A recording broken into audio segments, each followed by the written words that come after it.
Hello, it's me, Simone Rankin Reed, the Zen Mommy. I'm here to help you with your spiritual awakening. And today, I want to talk about authenticity, okay? One of the things about the spiritual awakening I learned is basically a call to you becoming your true self, your authentic self. And that's something that I've been dealing with. My anniversary is coming up next month. I've been awakened for about a year. And throughout this year, I began to find myself, to know myself, and to love myself.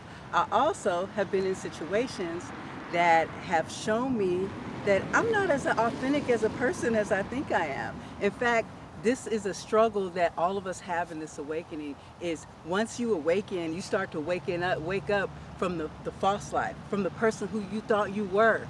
When you realize that person wasn't you, then you're waking up to who you truly are. Now this right here is a journey with itself to become your true purpose. Now, when thinking about authenticity, you think about the person who you are. Okay, so I'm awake. I say that a lot. I started this whole YouTube channel. It's all about spiritual awakening. It's about me becoming my true self. But guess what? I'm not 100% my true self. I'm not 100% authentic. And there's some things I've noticed in my life that showed me that I wasn't. For example, the mask that we all wear, okay? The secrets that we all hold, and everybody has some kind of secret. Who are we when we are around other people? And that's one thing I started to notice. As an empath, I noticed that I lose myself, especially when it comes to like relationships, okay? Like I easily take on emotions, I empathize with people, and before I know it, I'm becoming that person and what that person likes, and I'm no longer Simone. And then it doesn't work out. And that's like the journey right there. So now I'm learning that, okay, Simone cannot deny who Simone is, okay? Simone might like somebody, okay? But if Simone feels like she has to present herself a different person in order to get them to like me back, then Simone's no longer being authentic anymore. So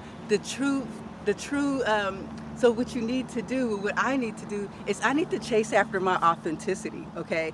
I spent 40 years of my life, okay, pleasing everybody else.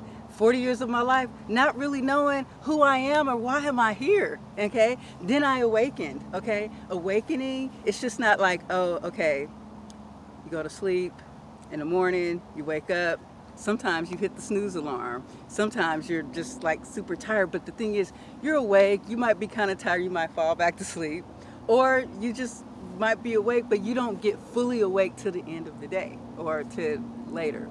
Okay, so that's kind of how it is. You start an awakening process. It doesn't like all of a sudden, like last year in October when I began my awakening. Now I can clearly pinpoint when I started to awaken. But back then I had no idea what was going on. And so basically I know it started with me wanting to know who I was, me wanting to find myself. I started to see that everything about me was belief systems based on everyone else. I remember, I got married to my husband, this toxic narcissist guy. I talk about him on a lot of these videos because this is what started my awakening. But I also realized like that person, in this relationship with him, the things about him I became, okay? So he was into certain things, and then I started to get into certain things. So I'm gonna use an example. Let's just say he was like this alleged self-proclaimed chef. And he, he had like desires to to grow cannabis, okay? And I didn't want to say this, but I'm gonna say it. Like I said, this is my real life. And so automatically I wanted to grow cannabis. I even started growing. And then I wanted to cook, and I started to realize, what? The things that I'm doing, I started to become passionate. He liked the 49ers. I started liking the 49ers. And I started to think, who is Simone? What is she really like? Now, don't get me wrong, I love cooking. I'm starting this Cooking for Consciousness vegan cooking show. But you know what? I had to abandon the beliefs that I thought I had.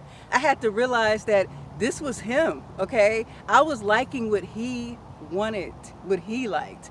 And so then you have to come to a point where you have to now find your identity, okay? So let's just say, I like to cook, okay?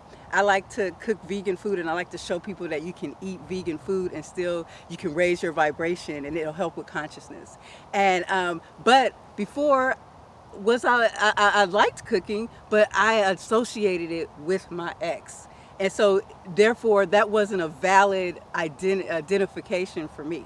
So now I know, now that I've found myself and I've searched, I realized, I love cooking. I like cooking vegetables. I'm not even a meat eater. I don't even like eating meat. You see, these are things I didn't know about myself. So this is what I mean about this search for authenticity. Now, some of those things that you may find, that some things you like that aren't really you, but when you start to find yourself, you might find out, okay, I do like this, okay? But like cooking, yes, for me, to make me happy, not because someone else is doing it. So learning how to figure out the mask that you put on. Is there a certain way you act because you're afraid? Or certain things, like for me, certain things I'm afraid to say on my YouTube channel because I'm afraid that some of my viewers will be like, nah, I don't want to watch that. She's not, like me admitting that I grew cannabis, am I going to lose people because they're like, oh, that's a drug, that's bad, or whatever. But here's the thing. When you are in search of becoming your authentic self, honesty is key. Not only you have to be honest with yourself, but in order to be honest with yourself, you have to be honest with everyone else. And so saying that, or saying anything, maybe I might slip, well, it wouldn't be too much of a slip, but maybe I might say a cuss word, maybe I might say damn it, and then I might lose some views. But let me tell you what, if Simone comes out and be her true self, yes, I may lose viewers, I may lose friends, I may lose people who are around me, who are around for the false self, okay? So if I start to lose those people, I'm losing the people who are here for my false self. And then the way the universe works, for those people you lose, the universe fills in those spaces for people who will love you for your true self. And that's the one thing I'm learning about finding my authentic path, okay? Being my authentic self, yes, it's a journey. And I have to say that I'm in this process, realizing this came to my attention recently, realizing that I have to be authentic is causing me to make some changes in my life, to causing me to realize things like honesty, okay? Now, I consider myself an honest person, and, especially since this awakening, I feel like I'm more honest about things than I used to be. But let's go back to a little bit before this awakening. A little bit before even my toxic relationship with my ex-husband, I felt like I was a church-going girl. I was honest as an honest person could be. Then I got in this toxic relationship, and he was so controlling, and he kept accusing me of things like cheating. Like, he just was really like very, very manipulative.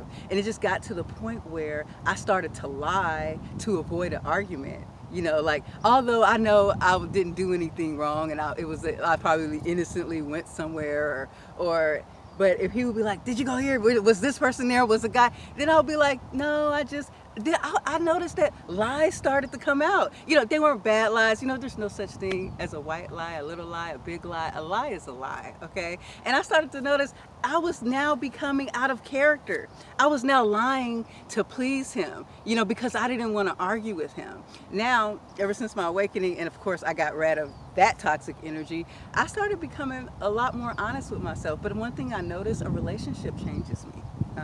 And it could be me being an empath, and maybe on your journey it might be a little bit different, but I start to notice that you sometimes you want to please people, and so it's easy to say like a little lie, you don't want someone to think that you're a slacker, right? This actually happened recently. My friend said, did you get that work done, get something done? And I totally didn't have time to, and I was just like, man, they're gonna think I'm such a slacker. And I was like, yeah, I did, I got it done. And I'm thinking, okay, you just lied, Simone. And it's just like, and I started to see that little things like that, I started creeping into like becoming a little liar, I mean, not like big time, but let me tell you, it takes one little lie to start a web. And once you're caught up in that web, it's just like, it goes on and on. And that's one thing I've learned. Like most of the times when I got caught up in these lives, they always put me in bad situations. So now in this search for authenticity, it's a search for honesty. It's a search for me coming forward on my videos and using my experience, okay? I'm using my honest experiences. And sometimes I don't want to go into certain things. And you might can tell how I kind of hesitate to say certain things. It's actually I'm avoiding certain subjects, or I might be avoiding a personal subject. And you know, of course, you know, I have people and friends in real life and they're like, don't put me on your video. Okay, first of all, I'm not gonna put anything unedifying on my video, but see, I am trying to be cautious of the people involved sometimes. So I might be like, and you know, later, you know, I can come out with the truth, but that's not, I can come out with more of the story, but I'm using my experiences to help other people, my experiences in my search for authenticity. And so anyways, I just wanted to talk a little bit about authenticity today, because the awakening is all about finding your authentic and true self and your true purpose in life. Okay, thank you for watching. Peace and love. Namaste.